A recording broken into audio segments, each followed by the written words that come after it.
नमस्कार, स्वागत आपका। मैं आपके साथ अनुराग सिंह। आज नव भारत सुपर 6 की शुरुआत कुछ सवालों के साथ करते हैं। सवाल नंबर 1, क्या डोनाल्ड ट्रंप के ऑर्डर पर मुनीर ने ईरान में बड़ी साजिश रची? सवाल नंबर 2, क्या आसिम मुनीर की चालबाजी ईरान में तख्ता पलट करवा देगी? और सवाल नंबर 3, क्या अब ईरान के इंतकाम की आग पाकिस्तान को खाक कर देने वाली है? ये तमाम सवाल इसलिए उठ खड़े हुए हैं क्योंकि मुनीर के 2 दिन ईरान के दौरे के बाद ईरान में एक नया माहौल क्रिएट होता जा रहा है।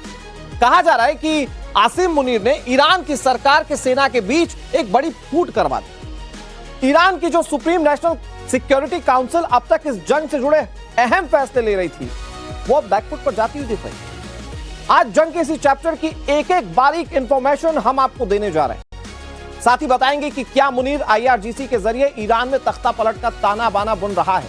जंग से जुड़ी सबसे इंपॉर्टेंट अपडेट हम आपको देने जा रहे हैं। सबसे पहले आपको देते हैं कि अमेरिकी राष्ट्रपति डोनाल्ड ट्रंप ने सीजफायर का ऐलान किया तो मुनीर और शाहबाज ने राहत की सांस ली, लेकिन पूरी दुनिया जिस हॉर्मुज को लेकर चिंता में है, ना तो उसकी बात अमेरिका ने की और ना डोनाल्ड ट्रंप ने। आखिर दुनिया भर में सीजफायर और हॉर्मुज को लेकर बीते कुछ घंटों में क्या कुछ हुआ, सबसे पहले आपको यह बता दें। उसके बाद आपको मुनीर की चालबाजी और ईरान में तख्ता पलट के गेम को बहुत डिटेल से समझाएंगे। दरअसल अमेरिकी राष्ट्रपति डोनाल्ड ट्रंप ने आज सुबह सोशल मीडिया पर पोस्ट करके सीजफायर आगे बढ़ाने का ऐलान कर दिया। ट्रंप ने कहा कि अमेरिका पाकिस्तान की अपील पर ईरान के साथ चल रहे युद्ध विराम को आगे बढ़ा रहा है।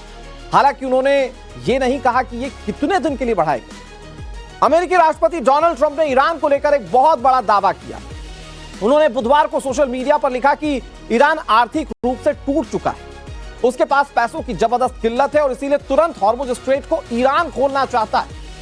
अमेरिका दावा कर रहा है कि नाकेबंदी की वजह से ईरान को रोज करीब 500 मिलियन डॉलर का नुकसान हो रहा है। ईरान के एरोस्पेस फोर्स के कमांडर ने खाड़ी क्षेत्र में देशों को चेतावनी दी। उन्होंने कहा कि अगर उनके इलाके या सैन्य ठिकानों का इस्तेमाल ईरान पर हमले के लिए किया गया तो मिडिल ईस्ट में तेल उत्पादन बंद होने की नौबत आ सकती है। हालांकि उन्होंने किसी खास देश का नाम सीधे तौर पर नहीं दिया। हॉर्मुज स्ट्रेट को फिर से खोलने के लिए ब्रिटेन और फ्रांस ने 30 देशों की बैठक बुलाने का फैसला किया है और यह बैठक आज लंदन में होने जा रही है। बैठक के दौरान अलग अलग देशों की सैन्य क्षमताओं, कमांड और कंट्रोल सिस्टम और फोर्स तैनाती जैसे मुद्दों पर विचार किया जाएगा।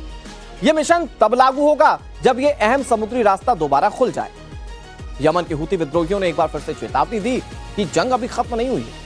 अमेरिका और ईरान के बीच सीजफायर कमजोर है और इसीलिए आगे बड़ा संघर्ष होना तय है, ये हुती विद्रोही कह रहे हैं। हुती लगातार बाब अल मंडेब स्ट्रेट को बंद करने की चेतावनी भी देते आ रहे हैं और यह भी अमेरिका की टेंशन आने वाले वक्त में बढ़ाएगा अगर हुती ऐसा कर दे।